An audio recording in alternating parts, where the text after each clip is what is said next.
This is 89.3 WAMH, Amherst College Radio, service of Amherst College.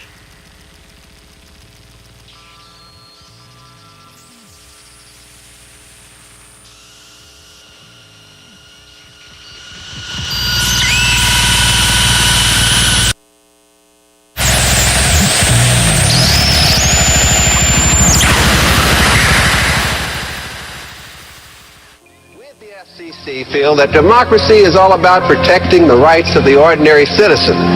Unregulated radio would result in programming of the lowest common denominator, the rule of the mob. This is vandalism, not free expression.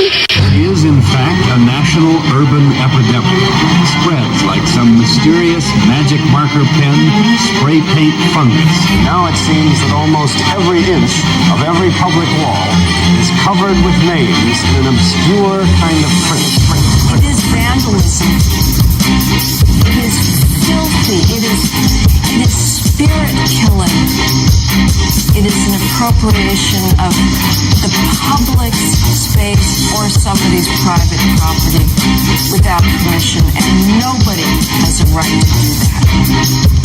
It's only vandalism if you get arrested, but if you get away with it, then it's clearly art.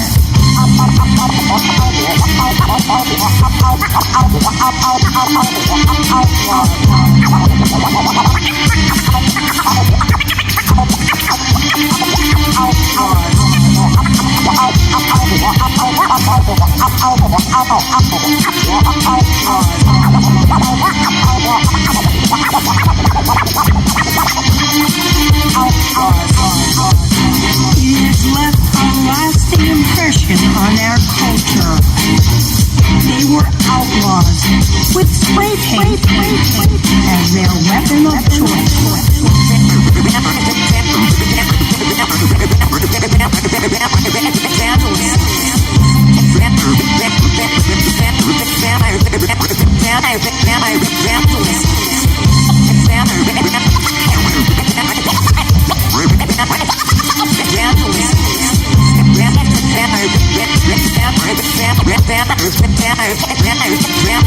Last time we've ever seen an important movement contributed by teenagers in our American culture.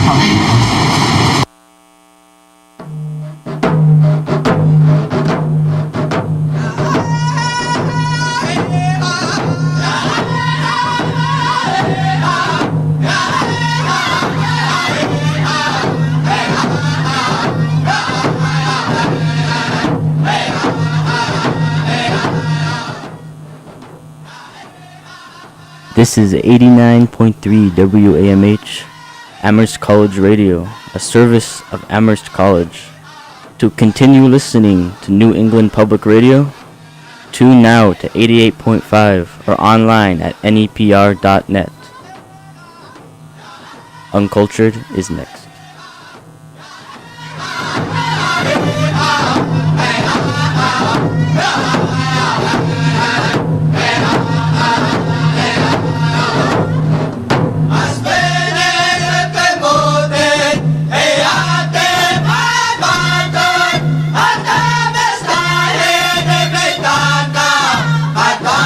Hey,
woman. I'm sorry we have not fought harder for you. I'm the dysfunctional man. I know a woman's place better than I know my own. And now here I am holding her neck between my palms like she holds my heart between hers, pleading to borrow your forgiveness like I always have, and for you to be there for me like you always are. Ask her and she will tell you. I stole her tongue, replaced it with guilt, saddled it with blame, and rode off on it like a horse. Choose your words like chess pieces, burn your hopes like cedar, pull that smoke over you like a blanket, put a cigarette out on you 'cause I can. Pray that someone hears you. Clutch it, pretend it's still there, even after it's gone. This path of least resistance, the intersection of law and people, to doctors without clues, for say-nothing neighbors, do-nothing attorneys, and quiet parents with no memories. Thank you. You make all of this possible. We couldn't fail these women without your help. For the woman and her baby left for dead by the police in her home while they gave a ride to her attacker back to his house. To the girlfriend punched in her pregnant stomach, to the wife who took the beatings so her kids wouldn't have to. To the daughter who found a man as abusive as her dad, to the co-ed who will never go to the 9 again, to the restraining order as strong as the paper it's made from, and to the shelter with not enough beds. I give 1,000 sweats for rape victims, 1,000 doctorings for husbands, 1,000 prayer ties for courage, 1,000 meetings for silence, 1,000 songs for patience, and 1,000 fires or enough light to fill a room, to reflect off a mirror the size of the moon, just so we can see ourselves for what we are. Complicit. So I dare you to protect them, Mr. President. I dare you to make laws for them, Senator and Representatives. I dare you to try to stop me, tribal leaders. I dare you to go look for me, police officer. For every 1,000 Native women in your district, 330 of them will be sexually assaulted. 88% of the perpetrators will be non-Native, and every piece of every legislation needs a champion, but not all champions are leaders, and not all leaders are men, just like not all kisses are wanted, and not all laws are consensual. They trespass her body like they trespass this land, in the corner of a HUD home, in the back seat of a car, in a courtroom, in every hall of every government. We fail them. And the terrorist threat is in the same house, in the same car, goes to the same school, and works at the same job, and a threat 10 times more likely to murder her than anyone else. This war is at home. Living room battlegrounds, bathroom infirmaries, backseat trenches, fists like tanks, sex like a war trophy. Under treaties of silence, she whispered to me, "Please, please stop. I am your wife. I am your sister. I am your mother. I am your daughter. You are supposed to protect me. You are supposed to be a warrior. Protect me from you, from him, from all of them. Tell me you have daughters. Tell me you don't want this for them. Tell me you won't joke about this with your friends. Tell me you won't forget we talked. Tell me you will do something. Do something."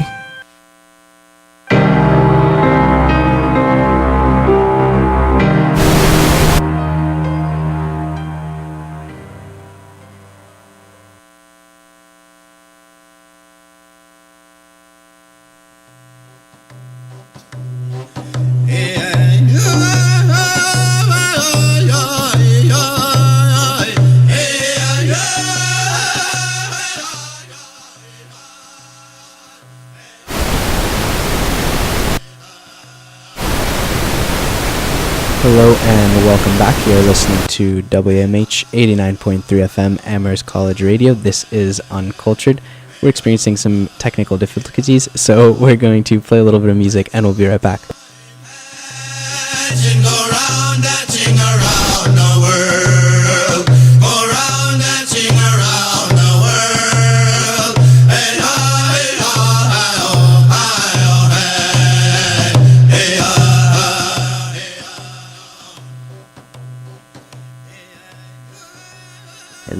welcome to our listeners. This is Uncultured, as Rojas just said. We're very grateful and honored to have in the studio today Manuela Picq, activist, author, and professor here at Amherst College. So, would you like to introduce yourself, Manuela? Hello, everyone. It's a pleasure to be here. I'm a French-Brazilian from Ecuador, visiting in the area for 2 years, and I'm on my way out. So it's really nice to come here to say hello and goodbye. So before you're listening to some round dance songs by Red Bull, but before that you were listening to the Indigenous Woman by the 1491s. Do you want to talk a little bit about what that monologue talks about and the importance of it? So the 1491s are a native comedy group, and they do a lot of political humor. And this is actually a less humorous piece. It's about the violence on native women in North America and the US in particular. Yesterday was May 5th. And beyond being Cinco de Mayo, the only day when Mexicans are not rapists but considered folkloric in the US, it's actually been voted by the US Senate in 2018 as the Day for National Awareness for Missing and Murdered Native Women and Girls.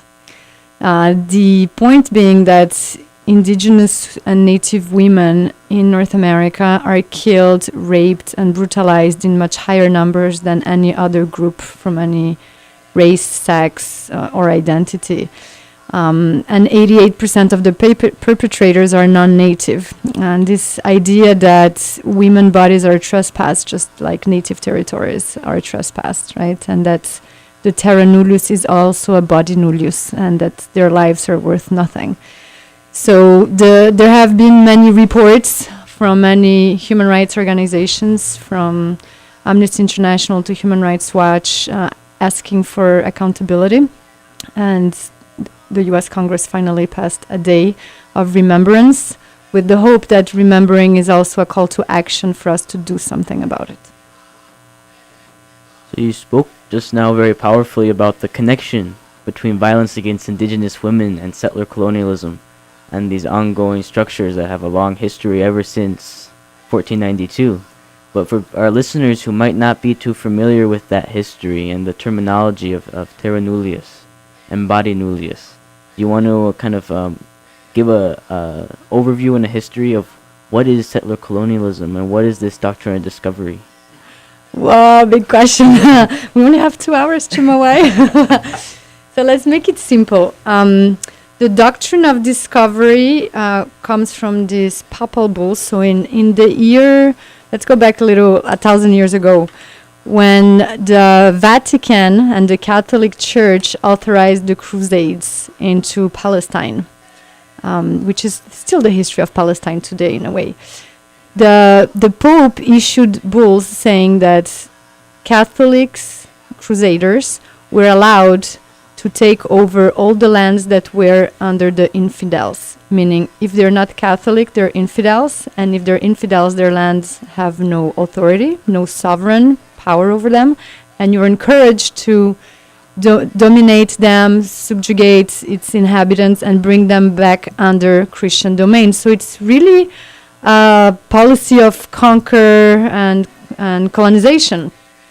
And when Europe came into contact with the Americas within a year, so in 1493, the Vatican reissues new papal bulls on discovery, right, saying that all the lands in the Americas that are not under Christian domain should be, are empty nullius, are terra nullius, are considered wastelands and empty lands, and can be taken to be brought under Christian faith. And so it's really, we call this the doctrine of discovery, right? So this notion that it was empty because it was not Christian, and that it could be appropriated by anybody Christian, which were the only ones who had any political authority. And this has shaped the last 500 years. And today, scholars talk about settler colonialism, which has been described a little bit as a specific type of colonialism, right? Because some colonialisms, you go in, you enslave people, put them to work in like sugar plantations, right? and extract all of the gold or silver or oil that you can. So you're like prospering out of it. Settler colonialism is the specific idea that you settle into your colonies, right? So that you erase the presence of the native, both politically and physically. So you destroy native presence by killing everybody, by raping the women, by declaring that there are no Indians here and therefore no political authority and the lands are yours. And so it's this notion of destroying to replace. And since then it really becomes terra nullius, because there's nobody left, then you settle shop and you settle sovereignty, basically. That, of course, is the creation and the origin of the concepts that we know today as wilderness, and we know today as, different ways of relating to nature that might be through conservation, where conservation is seen as perhaps the exclusion of all human activity. But we also see anti-colonial and resistance movements that are very much based on natural resources and the conservation of natural resources and pushing back against extractive infrastructure. And so what is that connection there between extractive industries and settler colonialism? You talked a little bit about extraction in relation to other forms of colonialism, but I guess it's a little more complicated, perhaps? Yes and no. This notion that why do you colonize if there's no business there? You only colonize if you can gain some business from it, right? So either you can go and enslave people to use their labor, or you can take their lands to use its wealth. And the wealth historically in the Americas was gold and silver, right? We all know the history of the Inca who filled the whole room full of gold and was decapitated, but all the gold went to Spain. And we've more or less, some of us have heard at least, but we should all know that the financialization, the monetarization of Europe was only possible because of all the gold that came in from the Andes.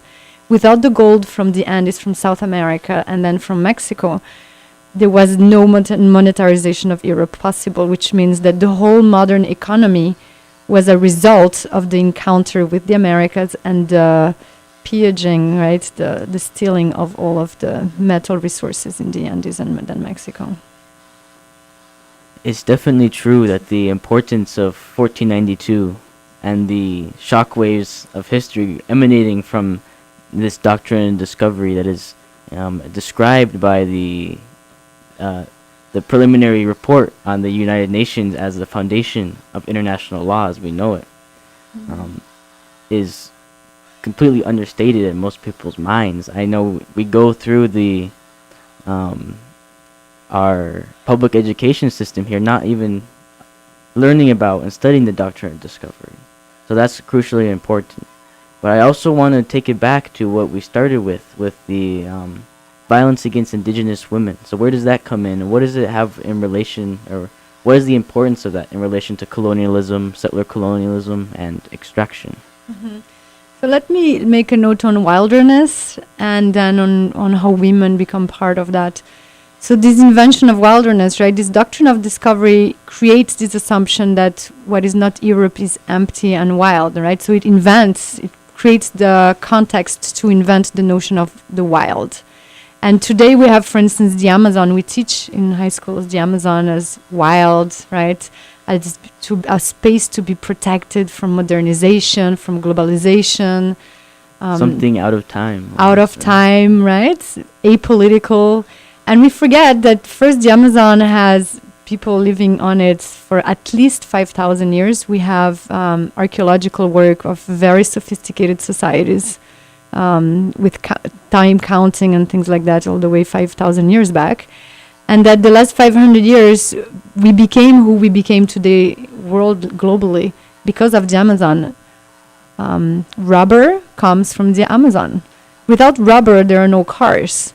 The whole industrial revolution, the whole car revolution, which leads to climate change, can only exist because there is a huge rubber boom, right, in the 1850s in the Amazon. Wow. So the Amazon is the creator. It's part of the equation of where we are today. It's not like, a piece of wilderness to be protected. The Amazon is always in change. It's not wild. And to connect to that, women, the same way, are seen as these empty spaces, empty territories, right, who were always available and abundant to the colonizer, right, offering sexuality, offering services, offering reproduction. And of course, women are the ones who keep communities together, who keep community memory, and who keep accountability going. So if you're trying to destroy the memory, and if you're trying to create wilderness and terra nullius, you destroy women and you rape them as a way of intimidation and as a way of destruction of political fabric. That makes any sense. That was very well put. And is that sort of what you meant by body nullius, and kind of the relation between indigenous sovereignty in space and perhaps a space outside or beyond the state, and the violence against indigenous women? Exactly, right. Terra nullius is the notion of wilderness in nature. There is no political authority. It's apolitical, out of time, right? Out of the political time. And body nullius is this notion which bodies belong to the political space, which bodies have political authority, and which bodies are part of nature and therefore to be grabbed, right? They're just like a flower that you can grab on your way. I know that sovereignty and talking about, these different ideas of statehood and national formation are big topics of your recent book, and that is Vernacular Sovereignties. You want to talk about when was that released, and how does that relate to this kind of conversation that you've been writing about? Yeah, so there's this great book that was just launched 2 weeks ago called Vernacular Sovereignties, subtitle Indigenous Women Challenging World Politics. And I've been working on it since 2011. I actually started at Amherst College during my first visit here from Ecuador. Wow. And I finished it again here during my second visit, which was not planned. It was an accident on the way. And it's an inquiry into how indigenous women, these body nulliuses, right, are actually shaping world politics and generating legal milestones and legal frameworks that are unheard of and that are useful not only for indigenous women but for democracy at large everywhere in the world. So we have talked about state sovereignty, we've talked about indigenous sovereignty. What exactly is vernacular sovereignty? What do you mean by that? So it's this idea, in Ecuador, indigenous women have advocated in the last constitutional reform, which was in 2008, they pushed forward this notion of gender parity within the administration of indigenous justice. So in Latin America, unlike in the US, indigenous peoples are part of society. They're not on reservations, right? So this is something that gets a little lost in translation for an American audience. But there are political parties, there are indigenous presidents. Indigenous peoples are really dynamic political actors. And indigenous justice is recognized throughout constitutions in Latin America. So it's this notion that within one state, there are multiple justice systems. And indigenous women are, of course, left out by both state system of justice and indigenous systems of justice. So they thought, okay, if white women cannot get their rights respected within state justice, how are we going to get our rights respected there? So we might as well struggle and put our efforts to reframe indigenous systems of justice. And they were able to create this gender parity, so this notion that there has to be, if there's 6 judges, it's 3 men and 3 women, that women have to have equal voice in any legal decision-making as men.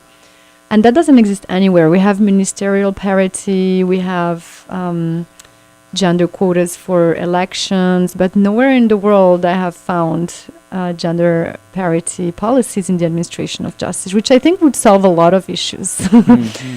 It's, affirmative action in the legal realm. And what this creates is that I argue that the sovereignty of the states become a little bit like a Swiss cheese with holes in it. Right, which it's not the international, but it's not the state either. It's these other forms of political authority, which are indigenous political authority. And legal authority is, at the end of the day, one of the foundational elements of sovereignty. So it becomes a composite form of sovereignty. And I use vernacular because vernacular comes from architecture, right? It's this notion that you use an architecture that comes from the outside, but make it fit to your own reality and adjust and adapt it to your own needs on the ground. It really is an incredible story about these women who are pretty much unknown on the international scale, yet they are contributing this incredible kind of cutting edge form of legal intervention almost. And what's fascinating is that even in Ecuador, they were unknown.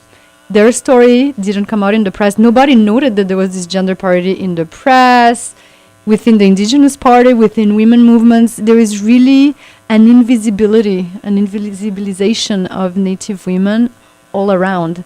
And I only learned about it because a friend of mine was involved in the process and told me about it as one of the things she had done that year. Wow.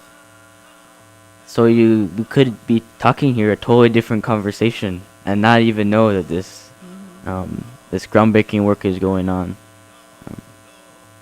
So with this story and this of vernacular sovereignty and these women starts in Ecuador? It starts in Ecuador, so I discuss world problems and challenges with Indigenous women, but it's really a story that starts in Ecuador and takes Ecuador as a central point of analysis, focus of analysis. And the other thing that I do with this book is to show that we can do theory from the periphery, that we don't need to always do theory from Europe or from the US or from the modern state, and that we can take locations that are usually considered peripheral, irrelevant case studies to create theory that is universal. That's really a beautiful thing, and I want to kind of maybe start going to the kind of root of this story, that's the journey that you've gone through, but also this story of vernacular sovereignty and the importance, the international importance of this kind of legal development. And to kind of go that way, you've given us some music that is inspiring and influential from the area in Ecuador. So I think we'll go play some of this music, and you can talk about your experience in Ecuador and kind of go to the base of this whole story.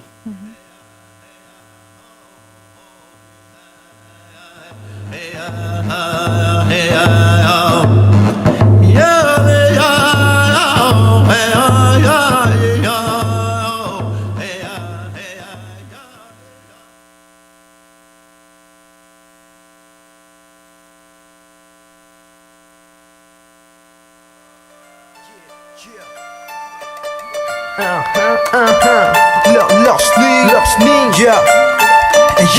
Yo no olvido de dónde vengo.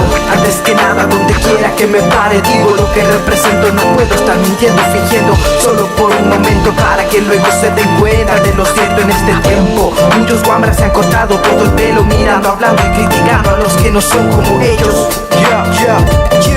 Imitando las cosas que ven en la tele, persona famosa, la moda, el estilo, la ropa, el peinado, guasado, todito cambiando, olvidando y perdiendo la identidad que le queda, y oyendo la mente, inventando los antepasados que le han dejado, y hasta la costumbre viniendo con nuevas etapas que tapan y tratan y matan la historia que por mucho tiempo ha sido parte de nuestra cultura. Es así, yo lo digo porque lo vi y vi difícil para ponerlo esto un fin.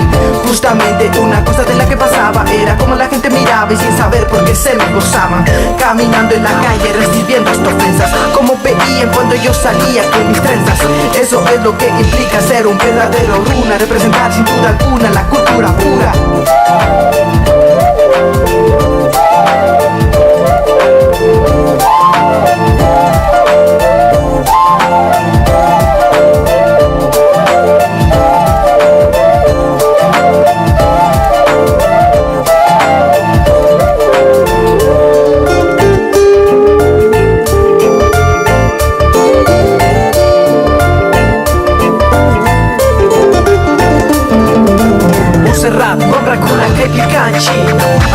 Shumai manda shamu kunchi shuja tapi purishpa kaita chaita purishpa yukanchi runa kausaita hawa ma abashu tachakuna marikanchi mai manda shamu kunchi dima shimita parlanchi ima yuyo apurinchi hawa nyawi kanakanchi runa marikanchi mai kikuna shina yami kanchi ama kungashpa ama chingashpa ama sakishpa chekuta nirishpa tungu runa kuna mama purina marikanchi alikachishpa yukanchi parlaita yukanchi kausaita yukanchi yuyaita chasnami kausana kanchi runa mi kanchi shina ruja marikanchi villa ita charishpa kanina marikanchi harishimita shinji yanchi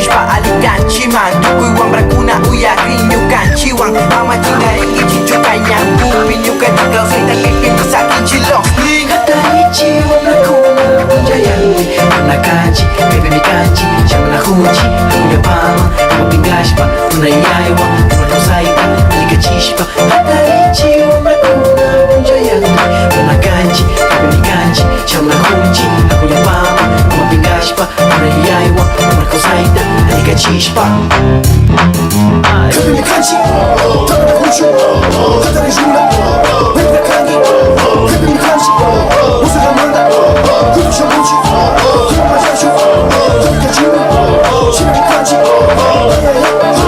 kuna siku wakahanji shamu jimani shamu jimani wenda jula kabini kanji shamu na huji hatari jula kabini kanji usahamanda kudusha muji kuma majashu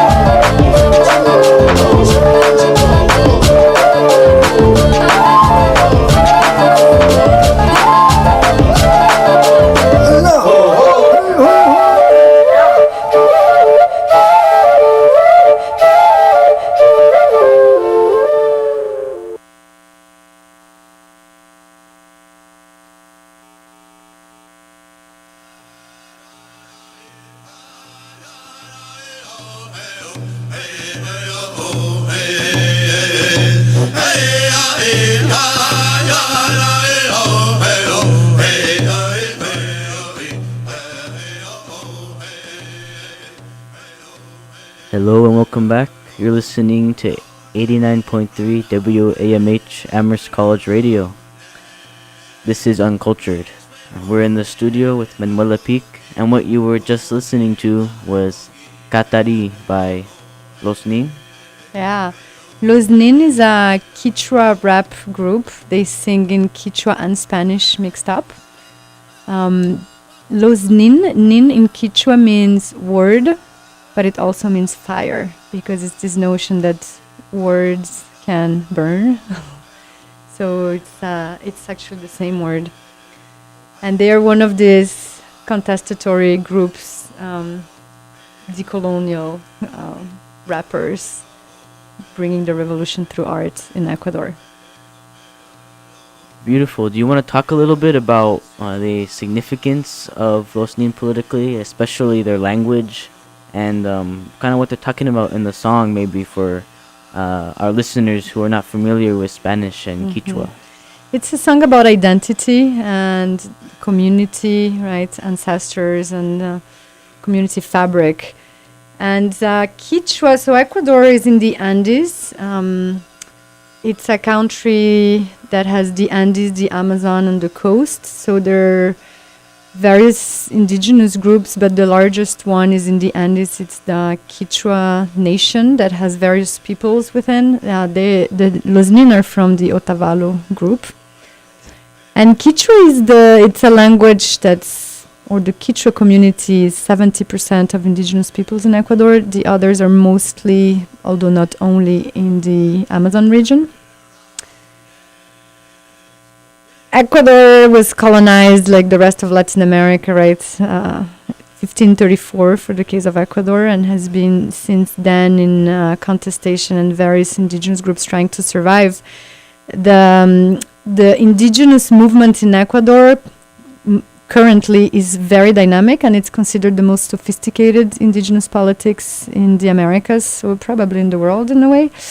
They've had indigenous organizations since the 40s, very well organized, which they created together with communist support back in the days. And they had the main first large organization that is still alive today is Ecuador was created in 1972. And they represent about 72% of the people. Ecuador is the Confederation of Quechua nationalities in Ecuador.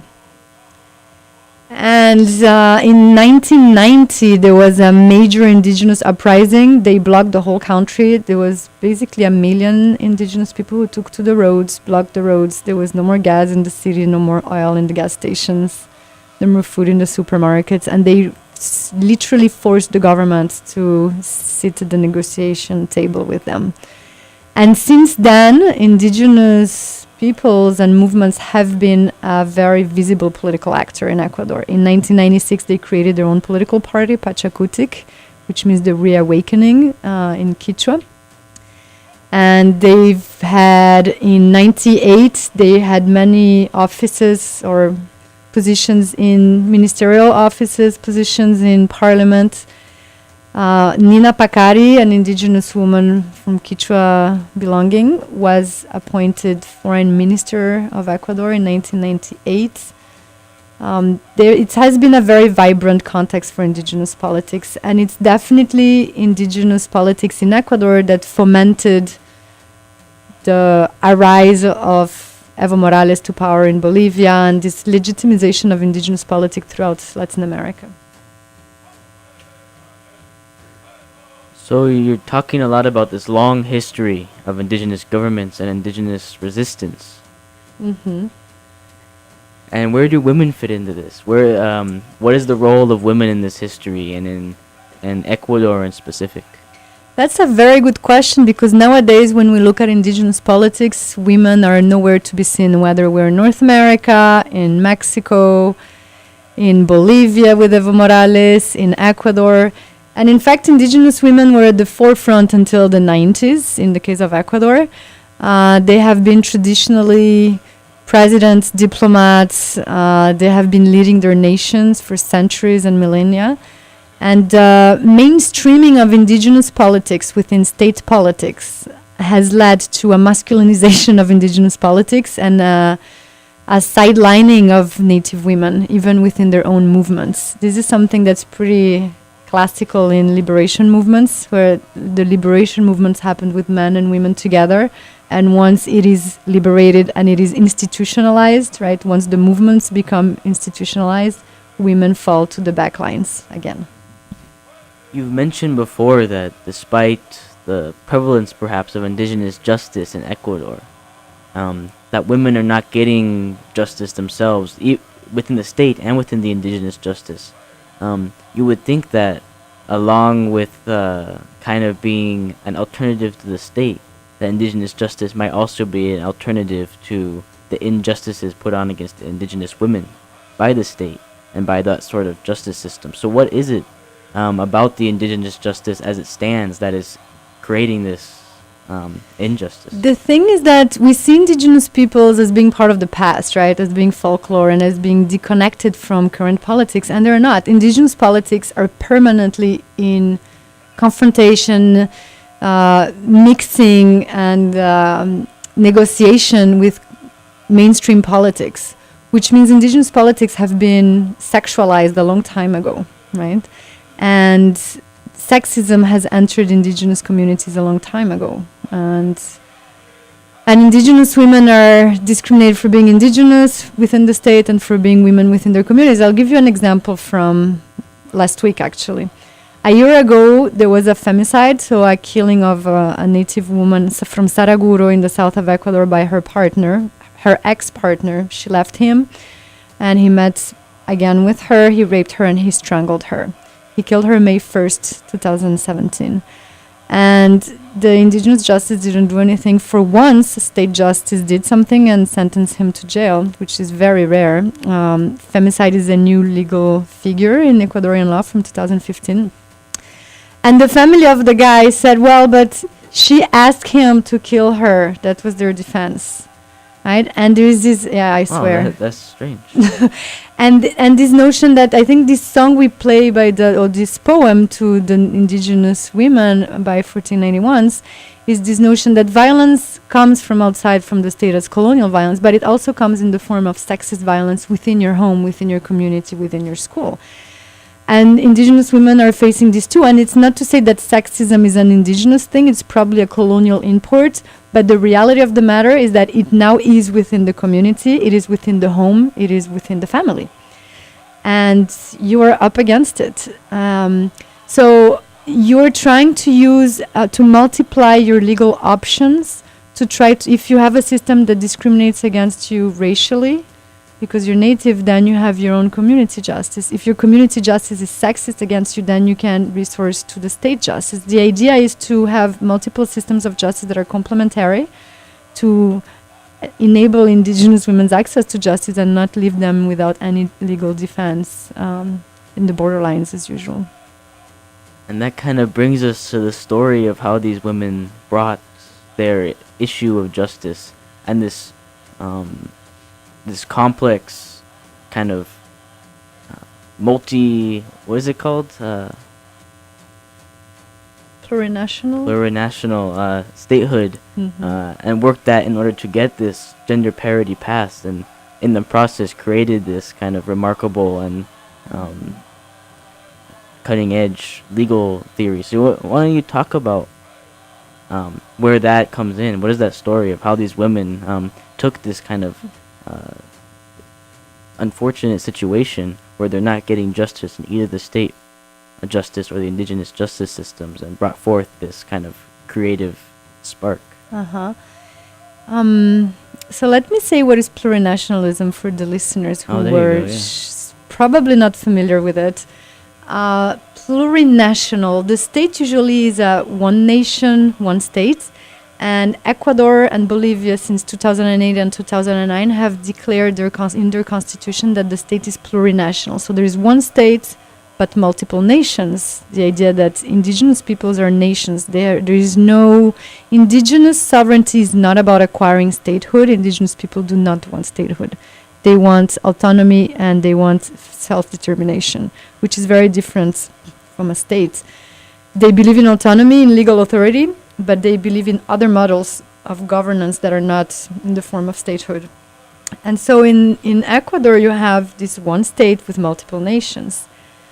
That was the achievement of the 2008 constitutional reform. So we had a president who was a leftist president who promised the most inclusive ever constitutional assembly process, and he invited all Ecuadorians to submit their proposals. And indigenous women in the highlands of Chimborazo, which is the highest and poorest province, very arid landscape, high up, above 4,000 meters. I'm not sure exactly, but I think like 16,000 feet maybe. It's the highest point around there.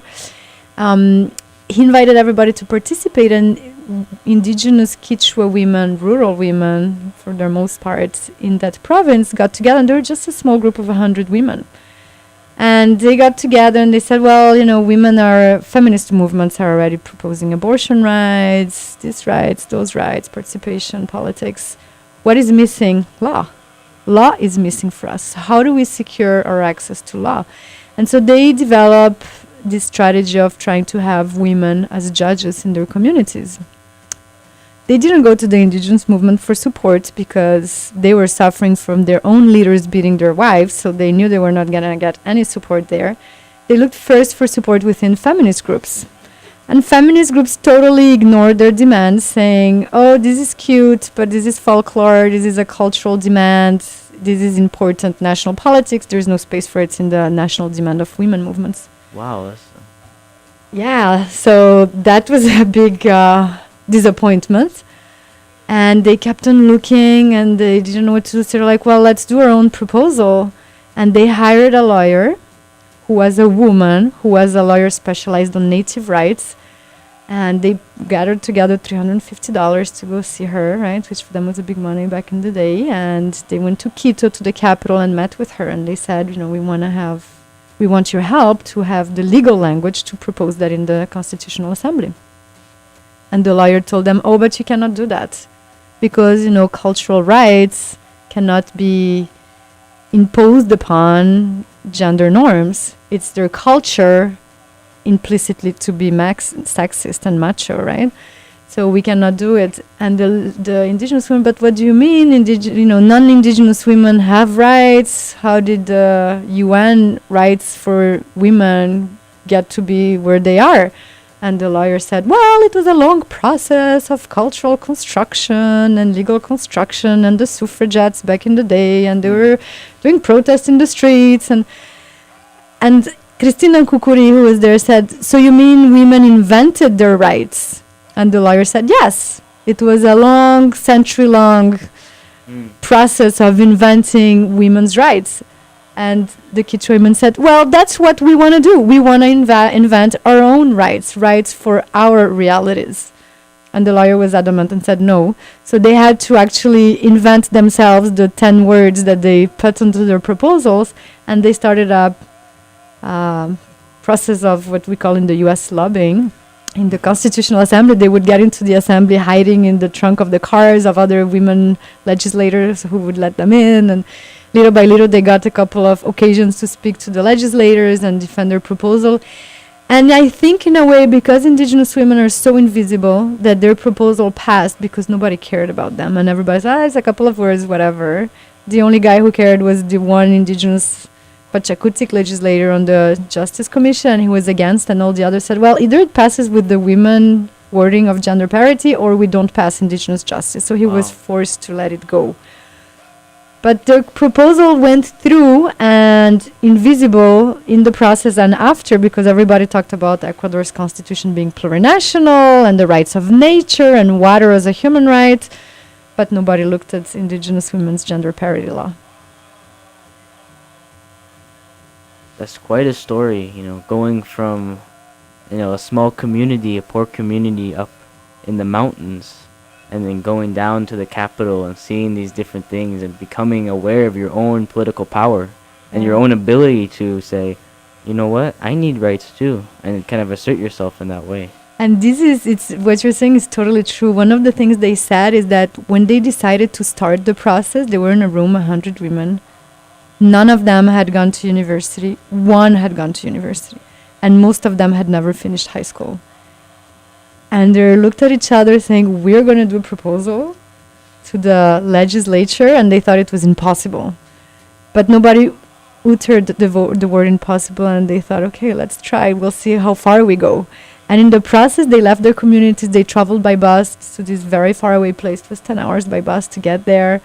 And many of them left the Andes for the first time, and many of them saw the ocean for the first time, because it was an ocean city where the assembly was taking place. And Cristina tells me those stories of how they were emotional the first time they saw the ocean and walked into the ocean and saw waves and listened to the sound of the waves and the music of the waves, and this realization, wow, we came all the way here, literally all the way to the ocean, right? You mentioned that only one of them had ever been to a university, had ever gotten a degree. And so they have these people who are really isolated outside of academia. And you have, on the other side, all these academics talking about the incredible reforms, like you said, of the plurinational state, of the rights of nature and the human right of water. But the academy is totally ignored up till now. And to your knowledge, this kind of monumental event of these women coming down and really changing the face of sovereignty in Ecuador. So what is it like for yourself as an academic, as someone who's writing about this, to acknowledge that relationship of invisibility? And what do you see as your role in that relationship? Yeah, I think this example of Quechua women in Ecuador speaks very well to the fact that politics are not made in classrooms or parliaments. They're made on the ground by people who actually take actions, right? As long as you take your body to the streets, as long as you practice what you speak, what you preach, you can make political change. And that's what they proved. They didn't need any degree to make political change. They didn't even need allies. They made it single-handedly. There was no money, no NGO, no women's movements, no political party supporting them, right? So it's a question of where do we think politics are located, and what politics do we practice? My role as an academic, which, I was a friend of theirs first, and I'm like, Cristina, somebody has to write this story. It's too important to the world. So at first it was this desire to amplify her voice and the story she had told me, but then I realized I cannot just amplify, I have to make sense of it. And that's my role as an academic. So I'm an amplifier and a translator at the same time. Amplifier because the story that was told to me in the living room and it was experienced by a couple hundred people now is in a book that can be read by thousands of people and retold in the classrooms, etc.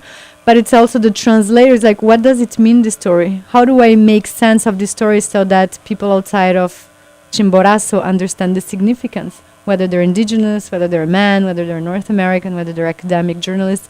How do I translate the significance in terms that makes it recognizable internationally, universally? It's significant. And I don't know if you want to add something here, Rojas.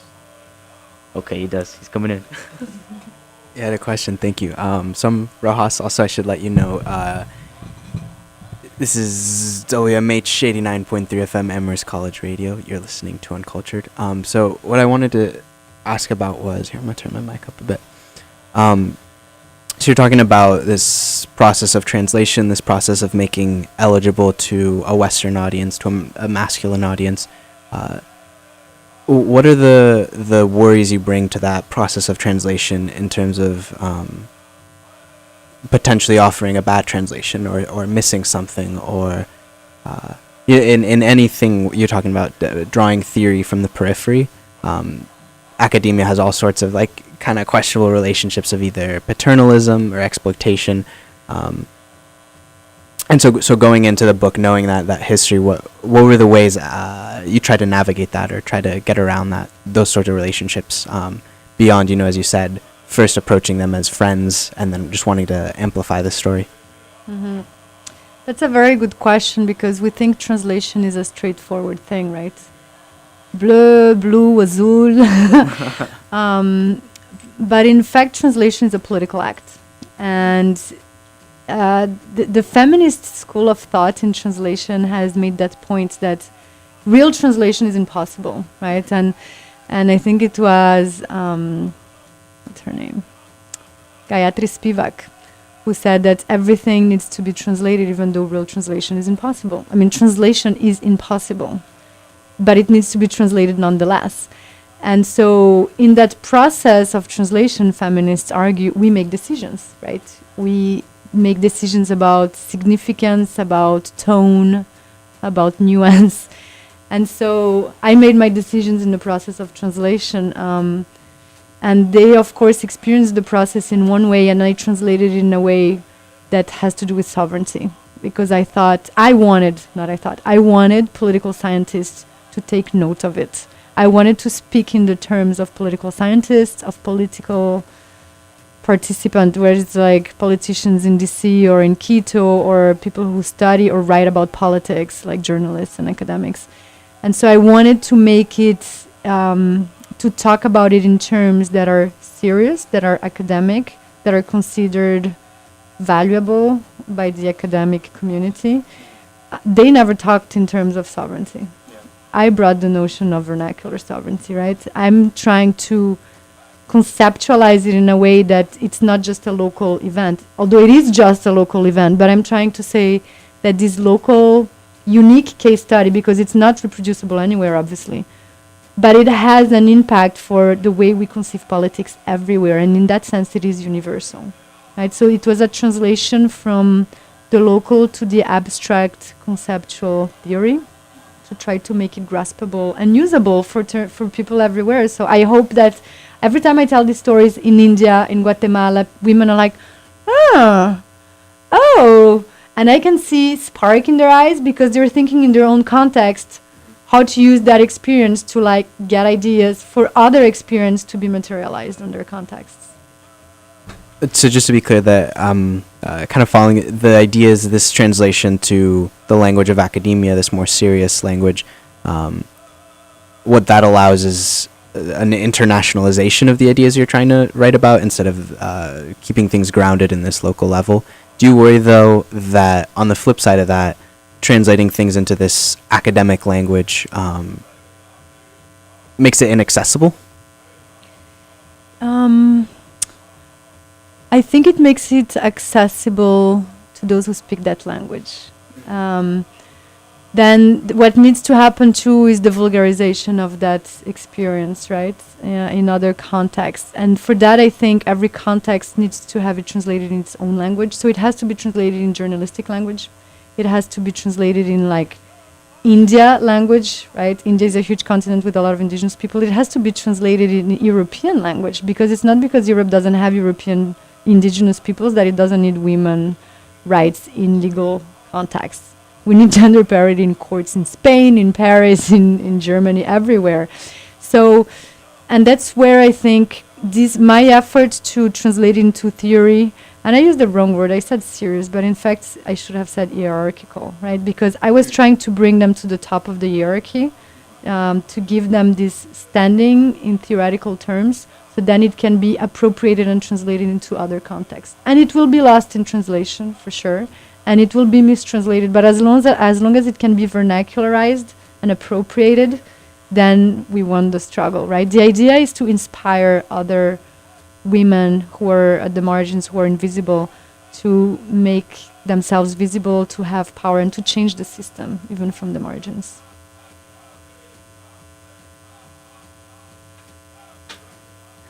One thing that you mentioned kind of way back in our conversation now at this point, but I think it's interesting and I think it ties into indigenous politics in relation to the academy, and I think it's especially pertinent because of where we're sitting right now at the station of Amherst College. You mentioned that Correa, the president of Ecuador, was very leftist and promised these different things and that sort of thing. So it seems to me that there's a unique perspective from that moment where you can see the relationship very clearly between leftist politics and indigenous politics. I was wondering if you could talk a little bit about that. What is that relationship? You mentioned that the way back in the day, the Communist Party was organizing with the indigenous movement. So what has that changed? What is the relationship there? Yeah, the left is fundamental to the emergence of indigenous politics in Ecuador and in Latin America in general, I would say. In Ecuador, the communists arrived in the 20s, and there was no industrialization, so there were no, obreros. There were not masses from industrial cities to bring into your ranks. So who's available? The peasants. But except all the peasants were enslaved under Huasipungo, right? They're all Indian people, most of them enslaved. And so there was this unexpected alliance between the Communist Party and indigenous peoples, who until recently, today in Ecuador, indigenous people call themselves compañero. It's a little bit of like comrade, right? And in Bolivia too, there is a very lasting influence. The communists were the first ones to take indigenous voices into account, to defend their rights, their labor rights, their rights to land. And they were fundamental. And all of the ideas of the indigenous movement in Ecuador and Indianness in general, it's like that, has a lot to do with communist values of redistribution, of labor rights, of access to land, right? The land belongs to who plows it or farms it, right? This notion. What was missing and that has become more clear today, of course, indigenous movements has always been allied with the left and has always acted together with the left, whether it's on agenda or on elections, right, from policy to electoral moments. But what we saw with Correa and with Evo Morales is that the left, when it entered into government, it became the government, right? It was not a political party anymore. And governments, states in Latin America, live out of extractive industries. In Ecuador, oil is over 90% of the, not just oil, but mostly oil is 90% of the budget of the GDP, right? So the left, and it's the same in Bolivia and it's the same in Venezuela. So the left has arrived, but then it has perpetuated this violence on native bodies and native territories to extract resources. Not just mining and oil, but now the new drama is the appropriation of rivers for hydro dams for electricity, which usually it's electricity that goes for mining.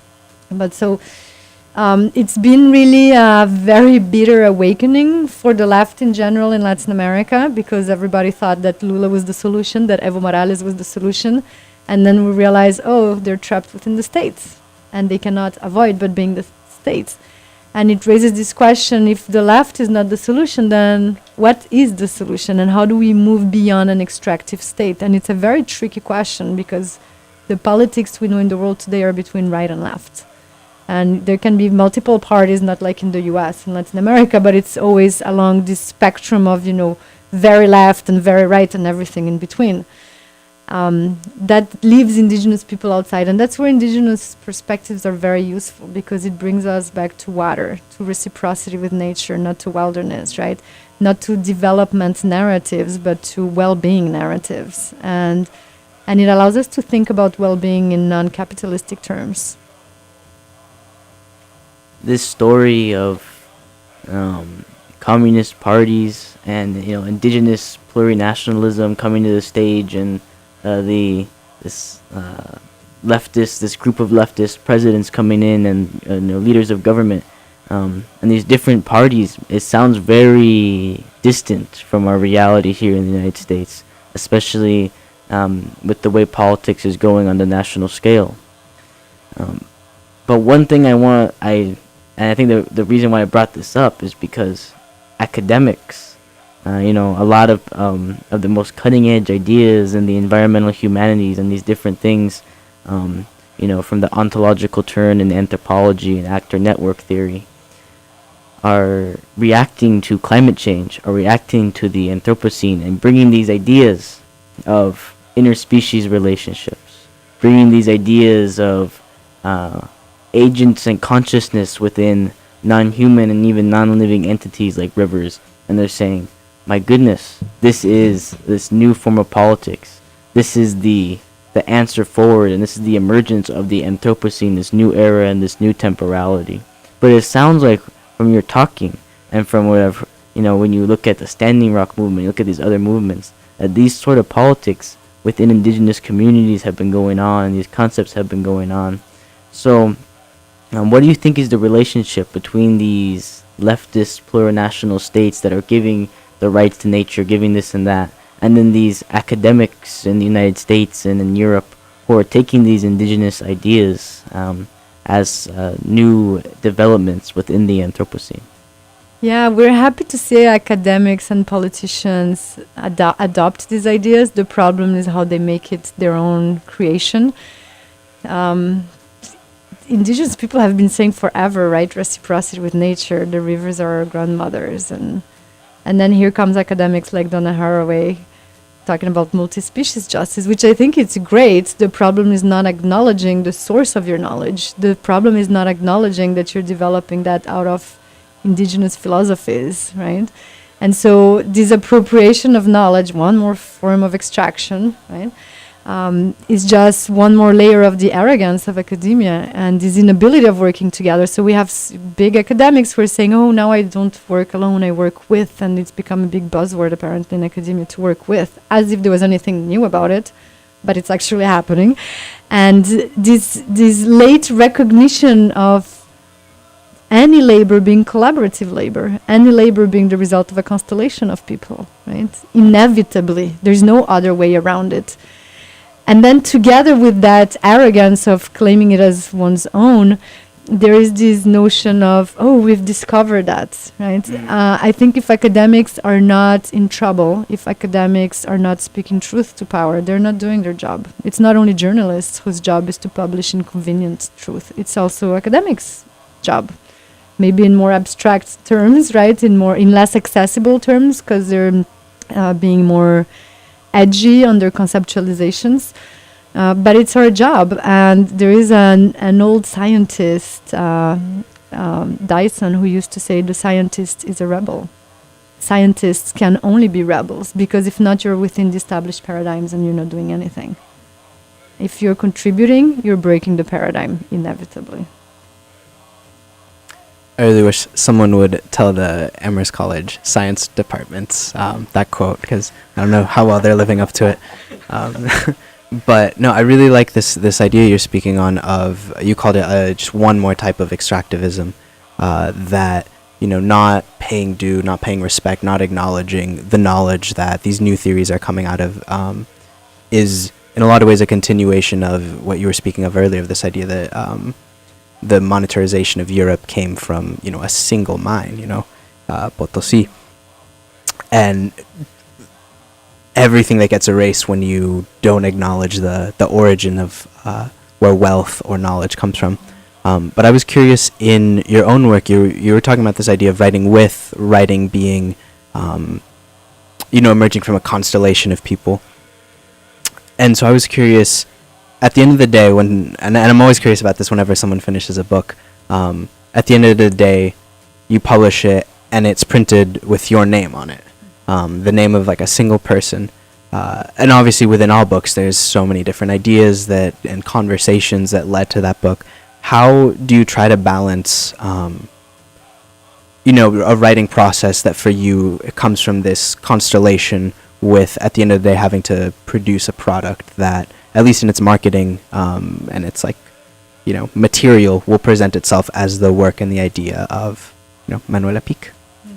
It's a very good question, actually, because academia is structured around solo authors, right? As if an author has developed all of these ideas on its own. So what I do personally is that I do a lot of co-publications, co-writing. So I have written scholarly articles, peer reviews with Juan Castro, who's a Maya lawyer from Guatemala, with my partner, Yacu Perez Guartambel, and my Quichua professor in Ecuador. With the three of us, we wrote a piece together about decolonial knowledge, weaving our various perspectives together.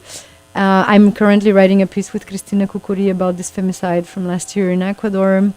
I wrote a piece with Josi Ticuna, who's an Amazon Ticuna from a university in Brazil, and she was starting anthropology studies. So we wrote a piece together about indigenous sexualities.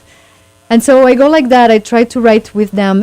Academia is not structured in a way where you can write a book with other people unless it's edited volumes. So I have 4 edited volumes and this one solo book. So I practice it as much as I want, except I think 2 things. One, the system is not made. They don't like to have, 5 authors for one book, right? Because it's not perceived as being serious and one's work. And I think there's also something else, is that a solo book like this one I just published, of Vernacular Sovereignties, is actually a lot of alone time to mature the ideas. And it can be done together, but it would take even longer. And so there is not necessarily the material time to do a co-signed book. And a lot of your own ideas go into it, right? When you co-write something with somebody, you have to agree on a common ground. And you can be actually much more edgy when you do it alone. Kind of like dancing. If you do your own piece of dancing, or if you dance with 10 other people on the floor, the result is different. It's not necessarily more, better or worse. It's just a very different expression that takes form.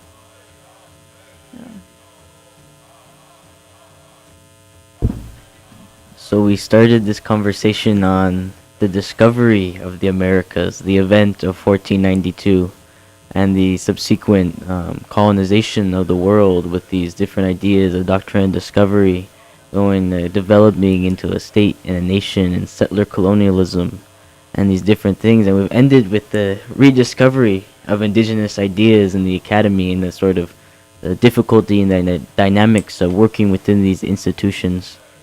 I guess one thing I would say is, do you have any words for the academics, or the up-and-coming academics who are listening in right now? I'm sure we're in Amherst, Massachusetts, and there's a lot of young up-and-coming scholars in the area. Do you want to give some words of encouragement? What is the purpose today and the significance of academics politically? Is there promise there? So I have 2 suggestions or advices. The first one is, stick to your desires. And that's a really important one, because many of us, we have interest in things that are not considered interesting, or that don't exist formally out there, or that have not yet taken form. And to give an example, when I started studying indigenous politics, I didn't know I was studying. When I started just talking to indigenous women in the fields, in the mountains of Ecuador, I didn't know I wanted to do anything with it. It was just something that fascinated me and that nurtured me, that made me grow, right? And so I kept doing it, even though there was no money, no degree, nothing to be done with it. It was just a pleasure. And then eventually, when I first got a first scholarship to, measure democracy, right, through indigenous women's rights, and propose it as a barometer of democracy in Latin America, a lot of my colleagues are like, oh, you became an anthropologist, because it didn't exist in international relations. And it took me a while to say, no, it's international relations, right? It's not because it's indigenous women that it's ethnography. But I was totally lost in translation at the time. And now it's very fancy to have indigenous politics. I mean, maybe not very fancy, but it's definitely a trend. Harvard hired, created like Indigenous history as a department with Vinnie Deloria. It's a new thing. And well, now actually I have a book about it, so I can actually speak about it, even though before it was invisible. And Amherst College, when I came in 2008, there was not one class about Indigenous anything. There was not one native professors, and I think there was not one native student. Now there are 2 native professors who rock, right, who push many agendas and changes in the curriculum. There are over 10 courses on native topics that are offered, plus native subjects and perspectives permeating through other courses. So there is really a change in what Amherst offers. And now I can teach Indigenous world politics at Amherst College, which is pretty crazy when you think that Amherst kind of means Hitler for Indigenous peoples, right? But there is this revolution from within. Maybe it's a little too much to call it a revolution, but there is change and there is certainly disturbance and interventions happening. And if you don't stick to your desires and you're like aspired, like sucked into the mainstream, whether it's Wall Street or, whatever other mainstream there can be here in college, you lose this new space for utopia, for imagination, to new perspectives. I think I said in class many times, but I'll say it so it can reach more people. It's this notion of imagining a new color. If I tell you guys in the audience listening, imagine a new color. Think about the color, how it looks like, and how you would describe it to us. And we get lost in translation because we cannot imagine a new color. We're limited by what we know. And desire is this non-rational, non-intellectual thing that takes us beyond what we know, beyond what is rationalizable or like talkable or legible. And that's what saves us from the world that exists to be able to create a new world. And the second advice is to stand with your ideas. Because there are many intellectuals and journalists and students and just people who preach, but do not bring their bodies to the same place where their ideas are. Our body and our ideas should walk together, and they should never be separate. If they're separate, there's a problem, and sometimes it may happen, but we should be aware of it and we should fix it. And the fact that Trump has been elected in America shows that there is a lot of speaking and not walking where our ideas are in this country.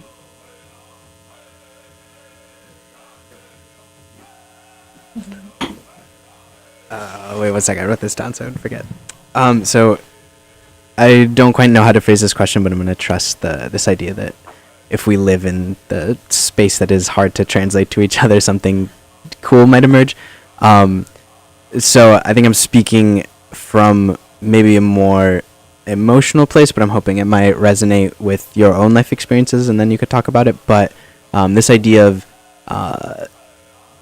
having to follow your desire in such a way that you are able to almost like step outside of your mind or step outside of the boundaries or categories of which you normally perceive reality, and then, imagine this new color.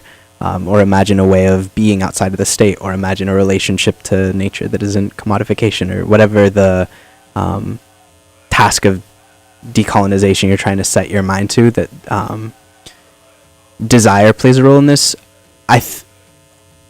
For yourself, is that ever a place that's anxious or scary? And yeah, how do you stay in that space and trust in that when, the entire world we live in is telling us that that which is objective, or that which is quantifiable, or that which we can speak easily about, is what we should build our politics and our relationships about. How do you trust yourself to kind of stay in that space? Reminds me of that song that's by that Spanish singer. El comfort no reconforta. Comfort is not comforting. I mean, it's not comfortable. It's dead. And the categories we know are comfortable, but they're dead. And yeah, it's permanent anxiety, more or less, but it's also permanent pleasure to be outside of this comfort zone, to be outside of the categories that we know. To be oneself, to be true to oneself, you're necessarily outside of the categories. And we come back to the categories to feel safe, to feel quiet, and not to have to deal with all of this permanent contestation. It's exhausting to contest all the time, and to be against the current all the time. But that's there is no other way to live than being ourselves. And it's in the long run, it generates much more anxiety to abide to the categories, right? To pat ourselves. It's kind of like the clown, not the clown, but the fool that goes into this box. These little boxes, when you open them, it's like, boom, there's like it jumps out of the box. Like, we put ourselves in these boxes, in these categories in which we don't fit. And it's just a matter of time before we start getting sick, literally. And that's much more worrisome than the anxieties that go with making choices and walking the path every day. But it is difficult not to fit, to be contesting, to be asking for rights all the time. And given what has happened in my life, and I was expelled from Ecuador, I was jailed, and I realized that it's not just my activism, it's not just what I wrote in newspapers. It's certainly not my academia, because the government doesn't read what I write academically. It's also this thing, once you step into indigenous lifeways, not just territories, but families, you realize that it's never ending, that the persecution is forever. And it would be much easier to step out of an indigenous family and to just, I'm white, I have blue eyes, I have a French passport, I could just be comfortable in Paris or in Amherst or, in any non-indigenous world. It's much more comfortable. But then it would be closing my eyes on something that I've seen. It would be closing my eyes to something I am, because that's where I'm happy, that's where my love is, my heart, to a relationship where I am my best self. But then being your best self comes with, okay, I'm going to have to struggle forever, because indigenous people have been fighting for 500 years. They've been massacred for 500 years. And it's not diminishing. I mean, extractivism is accelerating. The violence against women's bodies is accelerating. That's why there's finally a bill, on Awareness Day on missing and murdered women. So it's not going to get any better. If anything, with capitalism going the way it's going to get worse. There's going to be more violence. But what are we going to do? Fake we're somebody else? We can't fake we're somebody else. And we can't fake we haven't seen the violence we have seen. Is it uncomfortable? Yeah, definitely. Sometimes I'm tired and I wish I had just, a normal life. Whatever that means nothing, right? So it's attractive in abstract, but as soon as you see the reality of it, it's not attractive anymore. The mainstream.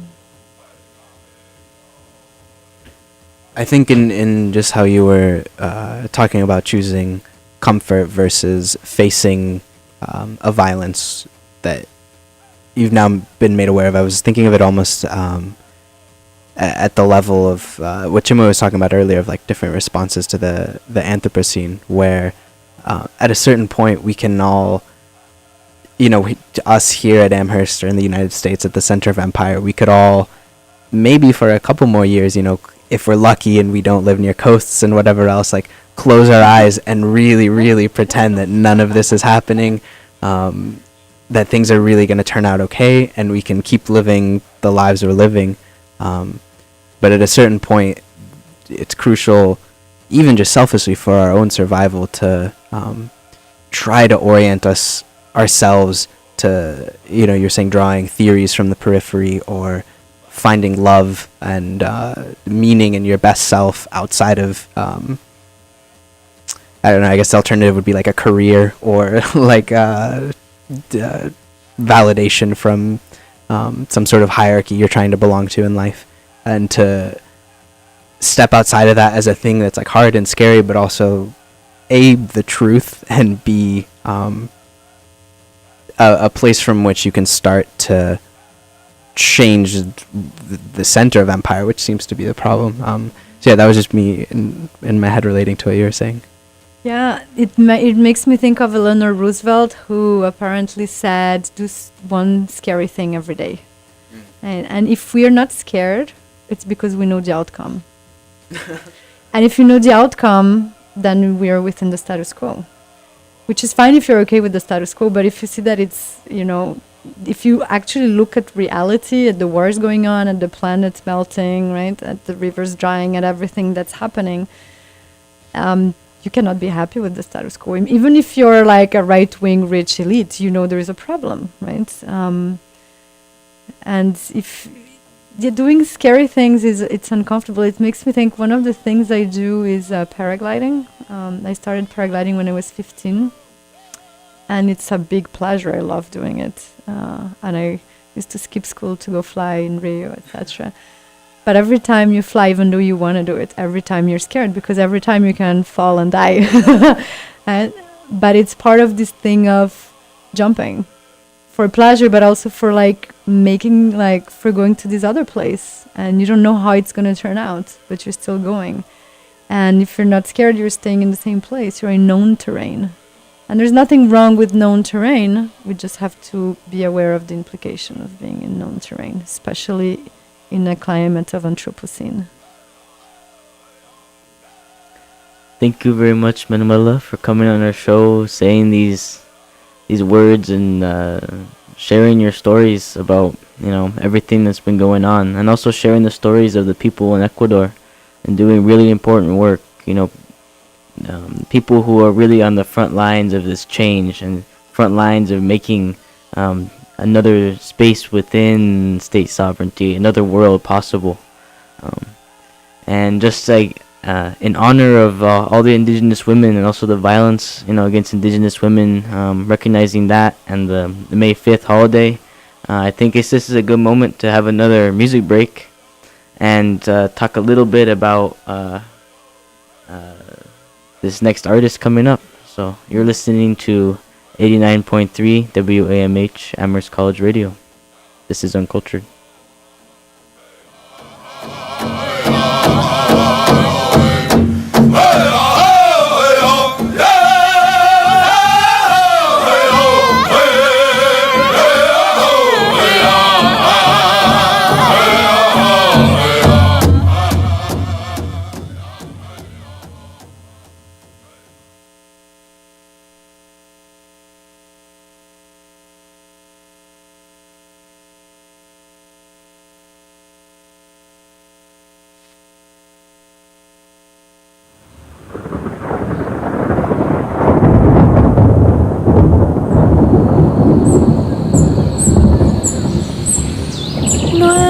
Cosa de solo estar,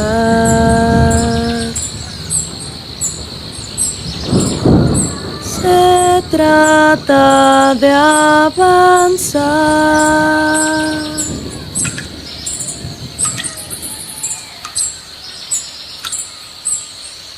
Si tú caminas, la vida avanza contigo. Si te detienes, sin ti seguirá. Ve siempre en busca de tu destino. No te detengas, pero siempre mira atrás. Cada paso es parte de tu legado. Cada acción puede llevarte al camino indicado.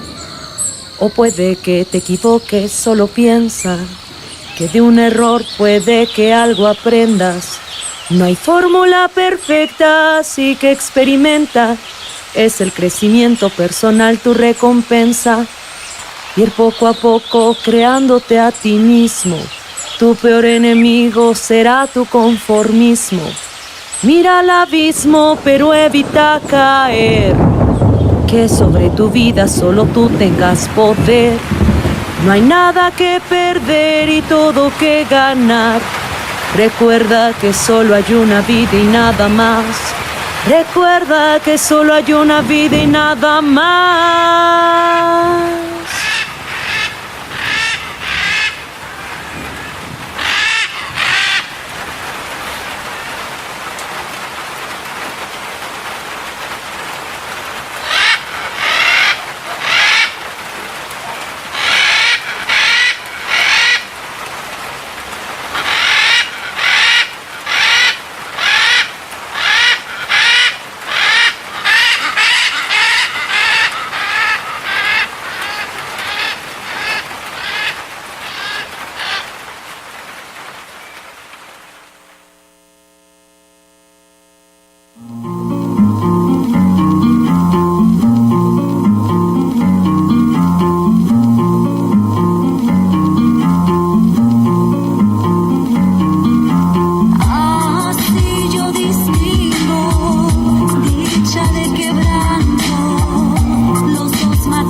vida, por dar significado a cada uno de mis días, por permitirme esas sonrisas en las alegrías, y cuando he decaído compartirme su energía en las altas y bajas con los golpes de la vida.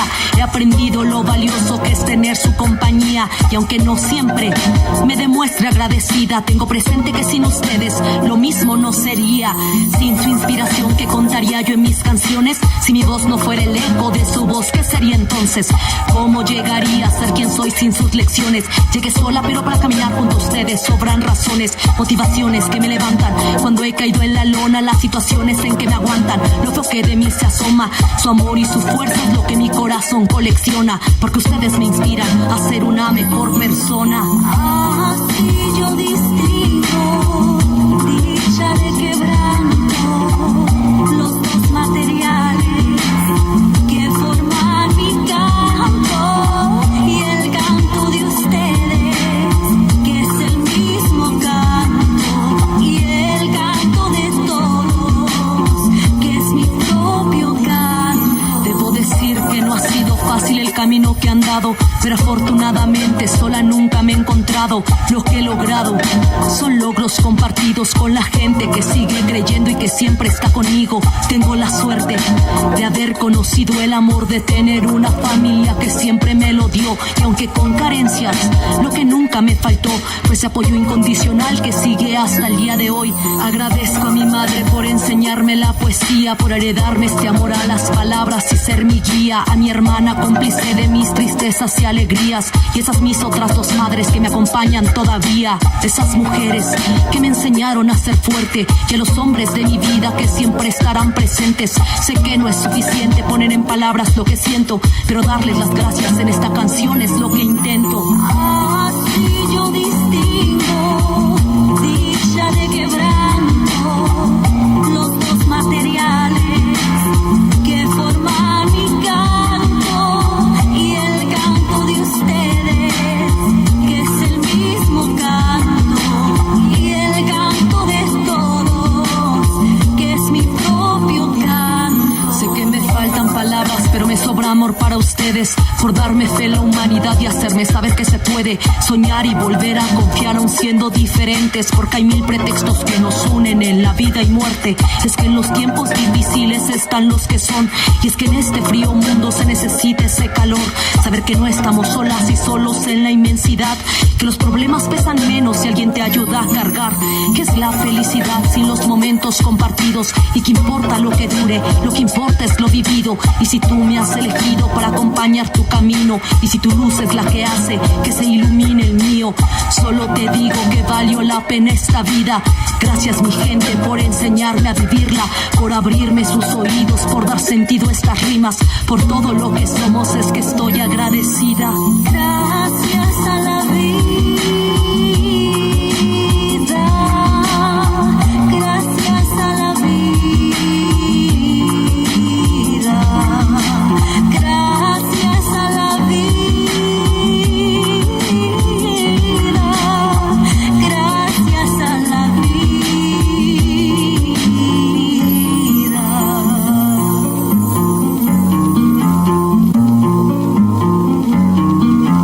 La luz que me alumbra hoy, resplandor de mi familia, es la fuerza que me auxilia y me hace ser lo que soy.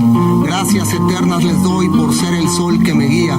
Gracias por su compañía, por su amor y por su aliento, por ser razón y sustento de mi canto y mi poesía. A mis padres, mis hermanos, a mi gente más querida, por ayudarme en la vida, por todo lo que me han dado. Gracias por tener sus manos apretadas con las mías.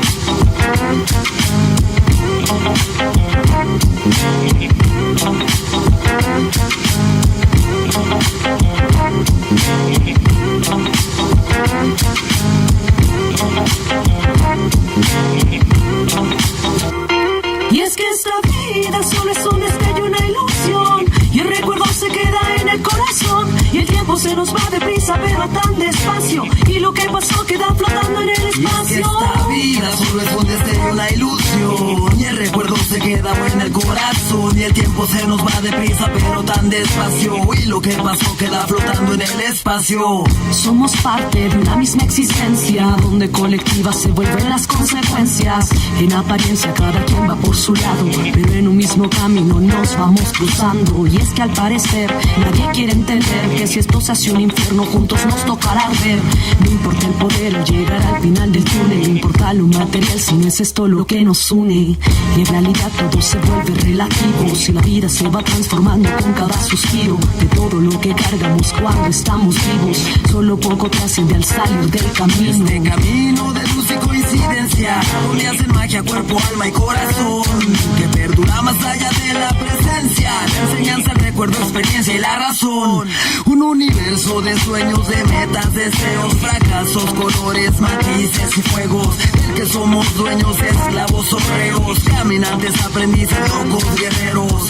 Un escenario de luces y de sombras, de asombros y soles, de riquezas y sobras, donde cada cual está en esclavo de sus horas, donde te levantas, luego caes, sonríes y lloras. Que esta vida solo es un destello, una ilusión, y el recuerdo se queda en el corazón, y el tiempo se nos va deprisa pero tan despacio, y lo que pasó queda flotando en el espacio. Y es que esta vida solo es un destello, una ilusión, y el recuerdo se queda en el corazón, y el tiempo se nos va deprisa pero tan despacio, y lo que pasó queda flotando en el espacio. Y todo se mueve con cada paso y cada respirar, lo que fue alguna vez ya jamás lo será, va a cambiar, para bien o para mal, es normal, es así, así es infinito espiral, como la mugre en el lavadero al agujero se va, cada sol, cada luna, cada día no vuelve más y solo queda por lo que luches más allá de lo que se pueda, y al aire de la vida escuches de otra manera. El pensamiento que dejamos sin decir, ser el olvido del que no quiere seguir, solo vivir por vivir sin ser feliz, sin dejar huella, quién sabrá de tu existir. Somos materia de vida que puede crear energía y ser parte de lo que se mueve, seres conscientes, capaces y fuertes que forman su futuro con los actos del presente. Y es que esta vida solo es un destello, una ilusión, y el recuerdo se queda en el corazón, y el tiempo se nos va deprisa pero tan despacio, y lo que pasó queda flotando en el espacio. Y es que esta vida solo es un destello, una ilusión, y el recuerdo se queda en el corazón, y el tiempo se nos va deprisa pero tan despacio, y lo que pasó queda flotando en el espacio.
You're listening to WMH 89.3 FM Amherst College Radio. This is Uncultured. I'm going to be doing a quick public service announcement for the Pioneer Valley Worker Center Rapid Response Hotline.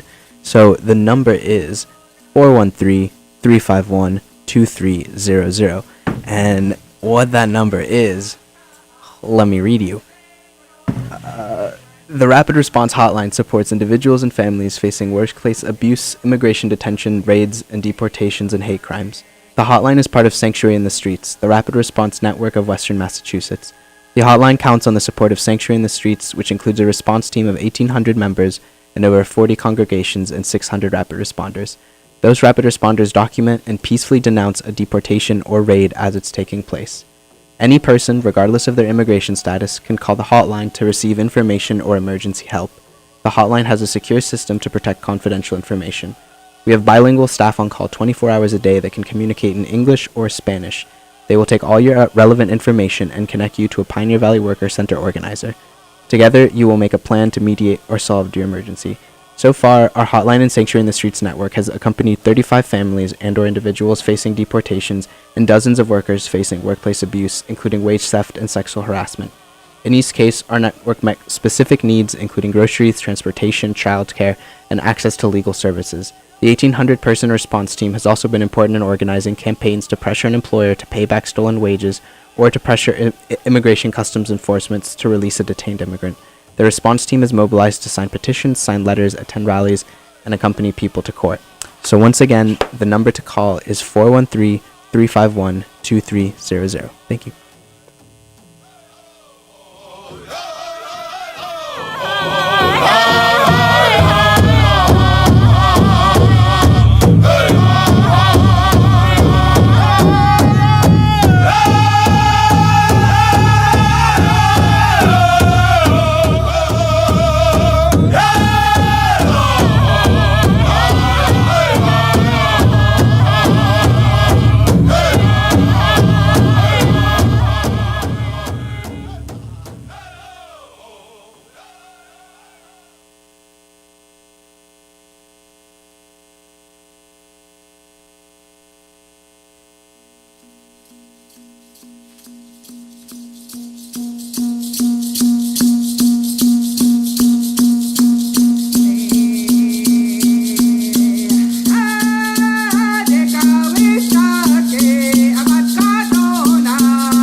Hello and welcome back. You're listening to WMH 89.3 FM Amherst College Radio. This is Uncultured. Today we've been joined by Manuela Picq. We've been talking about her new book and the different ways one might begin to imagine different color. We've been all over the place in this conversation, and I was wondering, Manuela, if you wanted to fill us in a little. Oh, also, I should say that the music you were just listening to was from the album Siempre Viva by the artist Mare Advertencia Lírica. You can find their work on YouTube, I believe.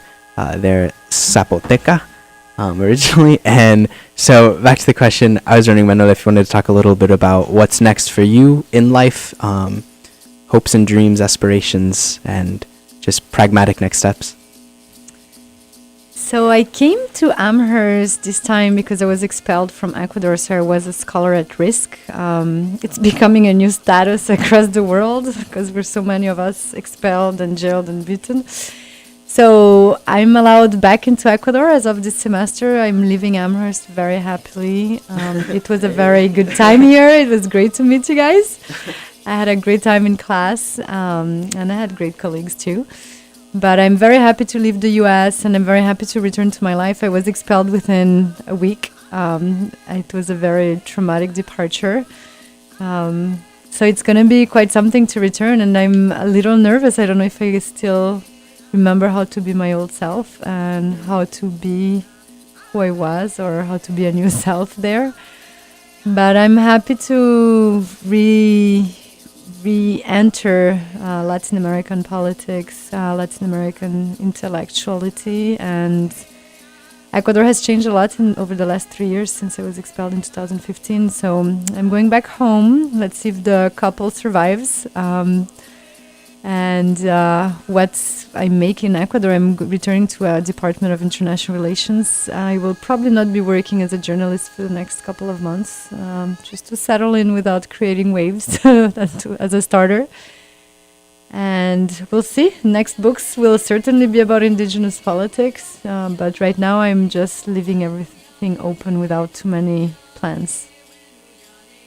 Yeah, what has it been like to, you're very ingrained when you were in Ecuador with the politics there, and then to be expelled from the country and have to witness all of those changes, all those transformations in the country from the outside. Do you think that different perspective of now being outside of it rather than participating in the struggle or trying to elevate the voices of, your friends has changed what you think you'll be doing when you go back? I know you said you'll maybe chill out on the journalism for a bit just to, see if things settle down. But I don't know if there were broader implications that this change in how you engage in politics will come.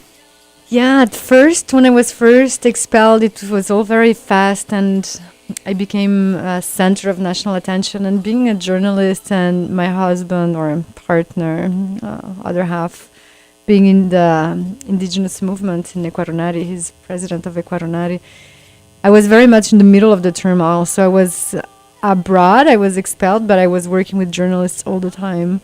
I was testifying at the UN, at the European Union. I was working with my partner. I mean, just last Sunday, I spent the whole Sunday helping them draft a declaration on femicide within indigenous groups.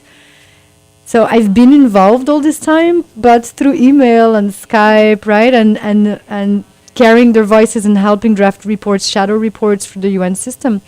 But I haven't actually been there in the streets, the texture of daily life and the texture of things have changed. And we have changed, as people, right? After you go through jail and through an expulsion and you spend 2 years at Amherst and 6 months in Guatemala and 6 months in Berlin, you're not the same person. So some things are better, some things are worse, but it's going to be a little challenge to readjust. And Ecuador is definitely a much calmer place now. There are no journalists being detained, being censored. So, of course, the extraction is still going on, but the persecution of journalists and indigenous authorities has really slowed down. So that's going to be a relieving environment. Yeah, what are some of the specific struggles that are still ongoing that when you come back, you've already been plugged in, but will kind of participate in more directly?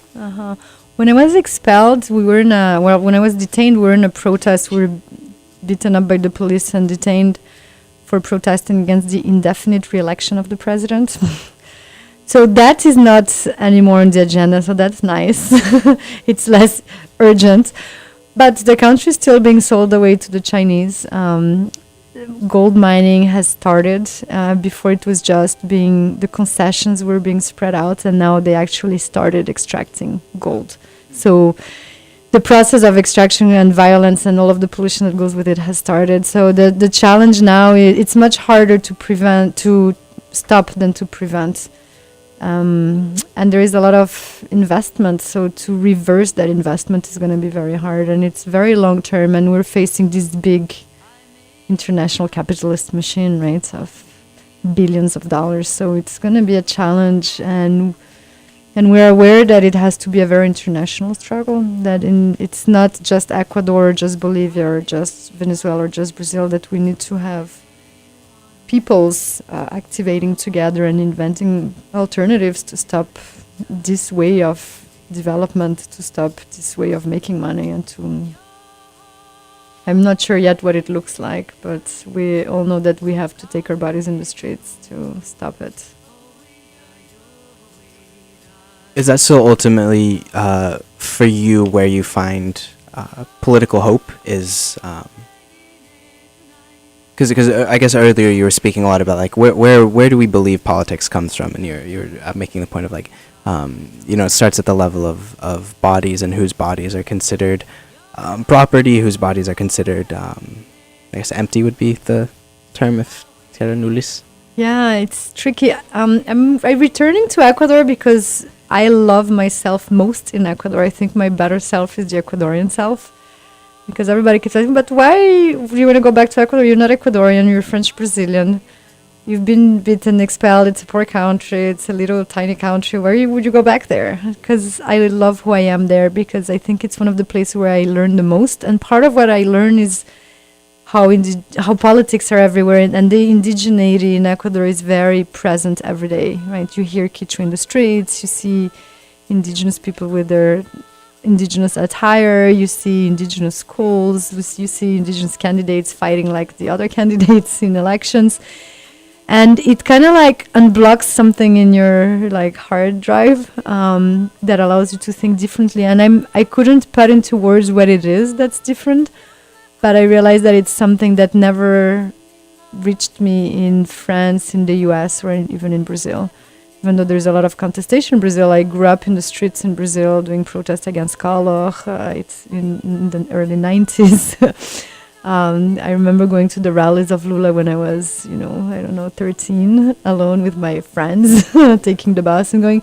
So we've always been in the street, but it was always, the left and within the state. And now I realized in Ecuador that there's all these other spaces, and we don't necessarily need to know what the outcome looks like to start the process of just moving away from where we are.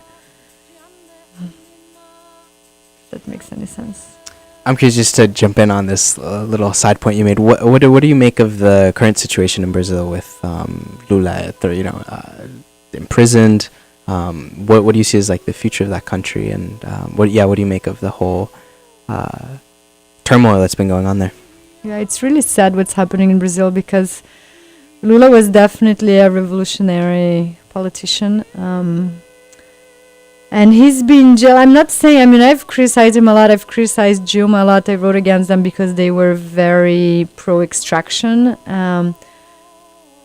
But they did a revolution. They did bring peoples, like the masses, into politics. And they're being jailed not because of any corruption, because there's no evidence against him. He was jailed so that he could not run for office, because everybody knows he's going to run if he wins again. Because he might have his problems, but he's so much better than everybody else around, and he's actually working with the people, even though he's making alliances with the right and with the banks and with the military. He is, but he's representing the masses. It's a guy who never went to university, right? Who barely finished school. He learned to read and write at the factory. He has 9 fingers, and his 2018 campaign is him doing that, like his hand open in a picture against the masses with his missing finger. He used to hide his missing finger in his first campaigns. Now he doesn't anymore. And I think it also transformed him, this like coup d'etat against Dilma and against him, because he realized that he was, sleeping with the enemy, and that he needs to return to his basis and to people who support him, and that it's the people, and that he should not be ashamed of having 9 fingers, but being proud of being where he is with his 9 fingers. So it's really sad to see Brazil. There was so much institutionality gained with him, and political participation and redistribution, but it was made in a very neoliberal sense, right? And he had all of these redistribution programs, which at the end of the day were a tertiarization. So instead of reinforcing the state, right, and say, okay, the state is going to give education, is going to give health, you're giving money to people so that they buy their own health and their own education. And that's neoliberalism. And it was great that he got where he got, and it is an achievement of democracy, and it was democratizing, but it was far from enough, and it was still neoliberal.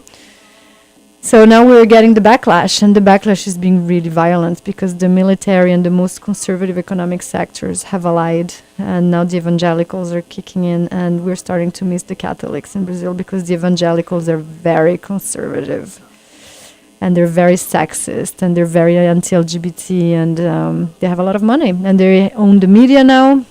So it's a very like horror kind of picture that's spreading in Brazil. And people are being killed. In Rio, I think just in my city, which is Rio de Janeiro, there are 15 homicides per day. In Brazil, femicides, in Ecuador, it's every 50 hours, one woman is killed for being a woman. In Argentina, it's every 28 hours. In Brazil, it's 8 per day. And the level of violence, it's really like, we are living a civil war that is not labeled a civil war, but it is. And it was a coup d'etat, and it's really enraging to see the international community unable to call it as a coup d'etat when it happened. And it was obviously a coup d'etat, and of course there was a little bit of lost in translation, people not recognizing it just because the military was not there. But it was obviously one, and there was also of this like facade of institutionality that everybody played into. And here we are now with Lula in jail, which is basically we're not going to have elections.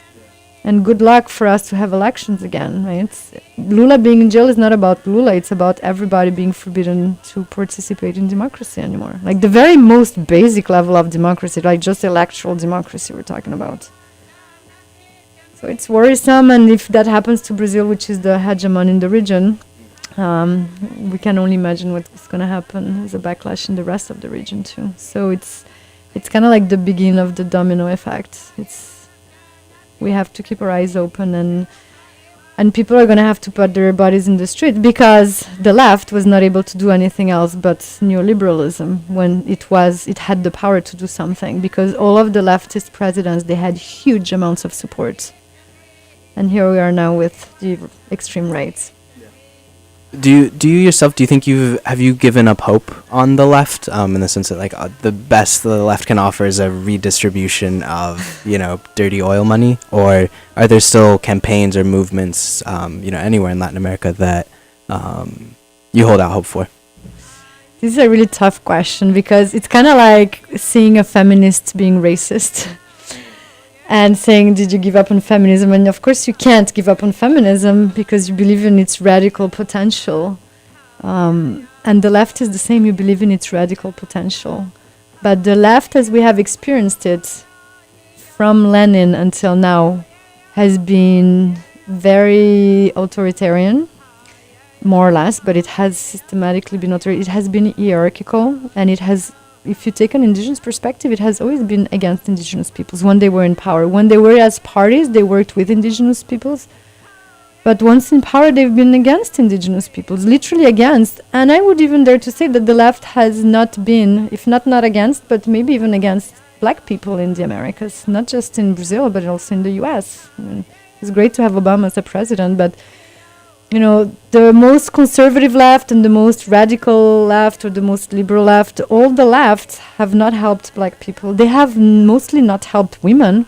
Abortion is illegal still in most of Latin America, even though most of Latin America was on the left and most were women in charge, from Bachelet to Dilma. So what have we gained from having leftist women in charge?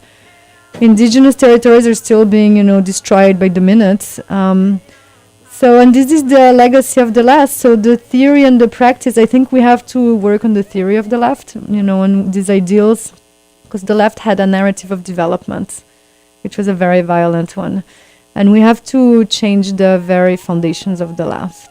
I don't know if it's going to change name, if it's still going to be the left, but all of us, we have to reposition ourselves with, these aspirations. So instead of looking into the past, I would say we have to look into the future, into what are our values, and stop talking in terms of right and left, which at the end of the day is a very colonial term, because right and left comes the Jacobins and the Republicans. It's the French Revolution organization of political space, literally of political space, right? Those who are on the right and on the left in the jeu de paume. And so we talked about that with indigenous colleagues in Ecuador. Like, if we position ourselves as leftists, as indigenous, we're reiterating colonial codifications. It's not enough to think in terms of left. We have to think in much more decolonial terms. We have to think in environmental terms nowadays. We have to think in territorial terms. And then, whether it's the left or not, whatever. So it's not that I'm anti-left, but I'm very disappointed with the left, and I think I'm aware that we really have to move beyond this category to be able to get anywhere.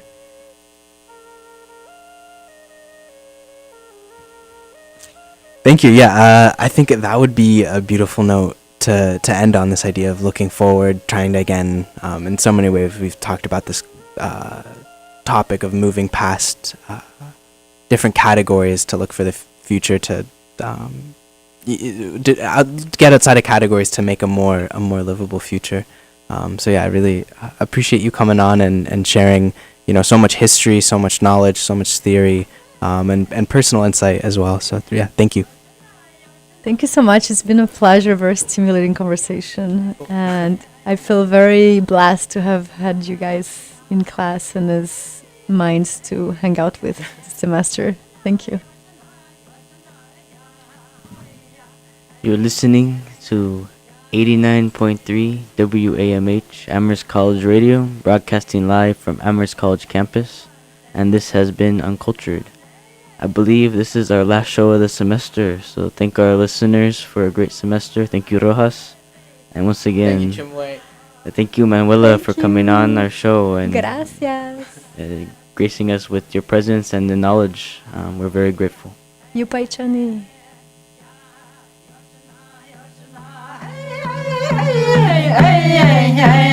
Yoshina, Yoshina, Yoshina, ya,